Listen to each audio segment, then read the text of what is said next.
Good morning, metalheads of the internet, and welcome to a new episode of the Metal Meltdown! And today, I think we need to have a very frank discussion regarding New Wilderness from Corelia. The last time I made a video of this style, it enraged nearly every conservative metalhead on the fucking internet, so I'm very excited to see how this turns out. In January 2015, this American progressive metal band launched an Indiegogo campaign to crowdfund their eagerly anticipated debut album, now known as New Wilderness, which they promised at the time would be a 90-minute double-disc record that had mostly been written, again, at least as far as we're aware of. Fans would ultimately pour out their hearts and wallets for Corelia, donating approximately $33,000, more than double of the band's original goal of $15,000. But as time went on, Corelia grew more and more silent, and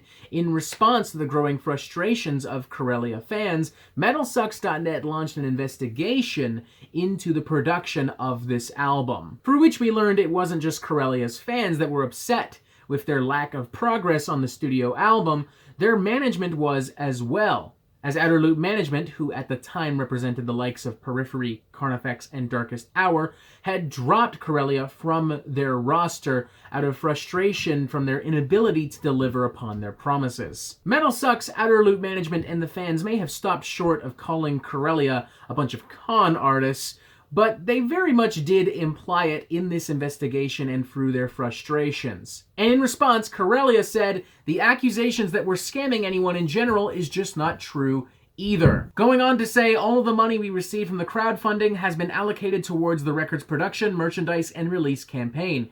We actually have never personally profited from Corelia or the crowdfunding campaign. All funds have gone towards the band, including a lot of money out of our own pockets over the years. Regardless, we do acknowledge that we've been underwhelming in terms of updating our fans, and hope to reconcile this fact by delivering an album of immense scope and quality. Going on to assure to MetalSucks.net personally that another update regarding the future release of the album would be coming shortly. Fast forward now to April 2020, a nearly 4-year period in which no such update was given, and the metal community largely forgets about Corelia altogether. Now in comes music producer Tim Ossenfort, who, through the similarly titled Facebook page Corelias, poses as a disgruntled former member of the band Corelia, threatening to release their long-awaited debut album to the general public. As it turns out, Tim doesn't have any of Corelia's music, let alone a full studio album, but this incident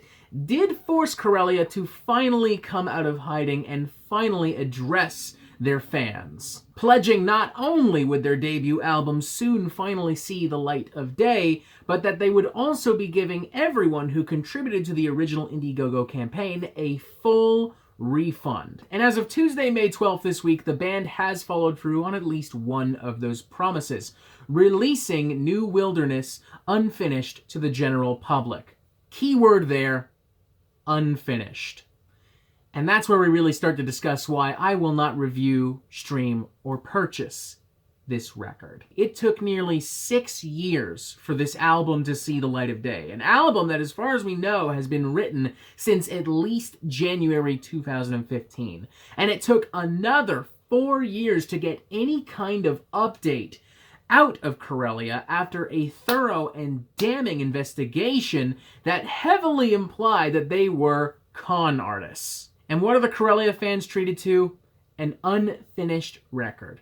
A raw, rough, sloppy look at perhaps something that could have been grand, could have been quite elegant, but very clearly did not have the proper resources at hand. A particularly shocking realization when you remember that the band had $33,000 supposedly put directly into this album. Not into their pockets, but into the album. So where did the $33,000 go, guys? Did it go into booking the recording studio? Because I've booked recording studios before, and I've never had to pay $33,000. Like, did it go into the album art? I'm really confused here. What happened to that money? And I want to make something clear. I'm not saying it's unfinished for shits and giggles as some kind of slight to the band. I'm saying it's unfinished because Corelia is saying it's unfinished. I'm not implying anything. I'm not alleging anything. This is not a he said, she said scenario. I am telling you that by Corelia's own admission, this is an unfinished record, which means it is not unfair to ask, where did the $33,000 go? One of two things has happened here, folks.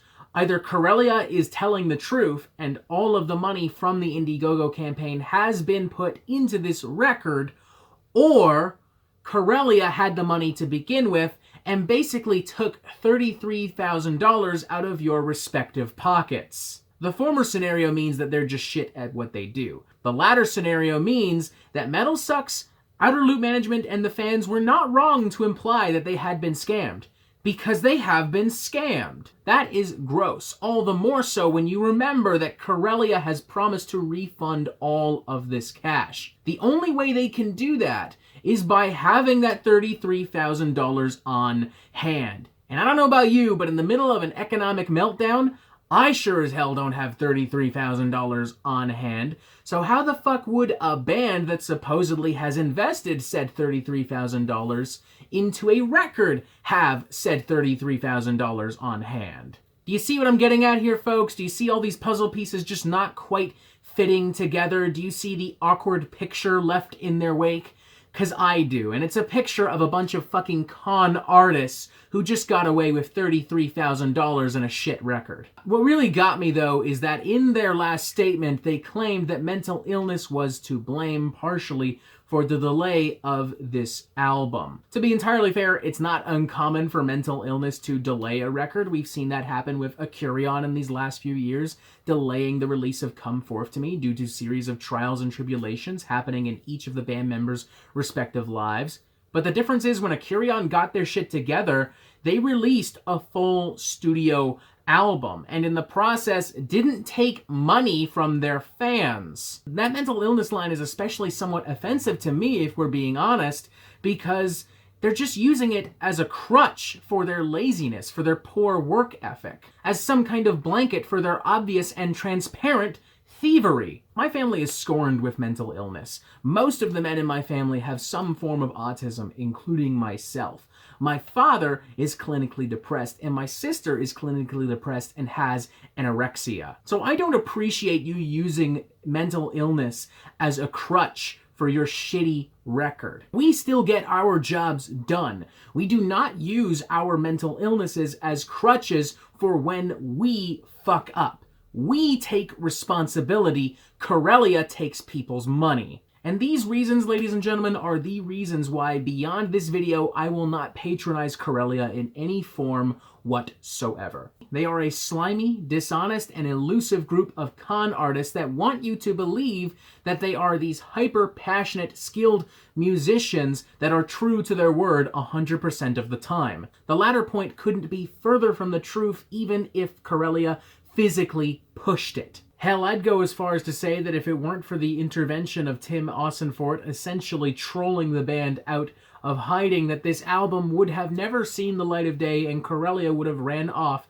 with all of your money. Because the reality is, if they actually cared about this project and about keeping their promise and were comfortable with releasing this album in this form, they would have done so years ago. Put simply, folks, the only reason, or at least the only reason that really matters in the grand scheme of things as to why this album is now finally available to us is because Tim pushed Corelia's buttons so fucking hard that they had to come out of hiding to address him. As a result, we collectively remembered who Corelia were, and as a result of that, Corelia felt the need to put out this album to shut us up. It's that fucking simple, folks. I feel especially bad for the Corelia fans who will never, never, never see that money again. Whatever amount they may have donated, be it $5 or $5,000, is fucking gone. If Corelia wants me to check out this record, they're going to have to prove me wrong, and they're going to have to refund every single fucking person, and they're gonna need to show the fucking receipts for it as well, and not just say that they're doing it or that they have done it. Until then, New Wilderness, unfinished or not, means nothing to me. Although, yeah, the fact that it's unfinished, obviously, as we've noted, doesn't help. I won't tell you what to do with your time and money, ladies and gentlemen, but I will suggest that in the middle of a global pandemic that has crippled the worldwide economy, that there are other things you can invest your time and money in. If by chance you are one of those Corelia fans who has contributed to this album, I'd like to hear your opinions on this record, your opinions on this seemingly never-ending drama. And if you happen to be Corelia themselves, well, in case it wasn't already clear, fuck you. And that's it for today's episode of the Metal Meltdown. Ladies and gentlemen, thank you for watching. Make sure you press subscribe so you get updates on the Metal Meltdown fucking immediately. And as always, unless you're Corelia, you have yourself a fantastic fucking day.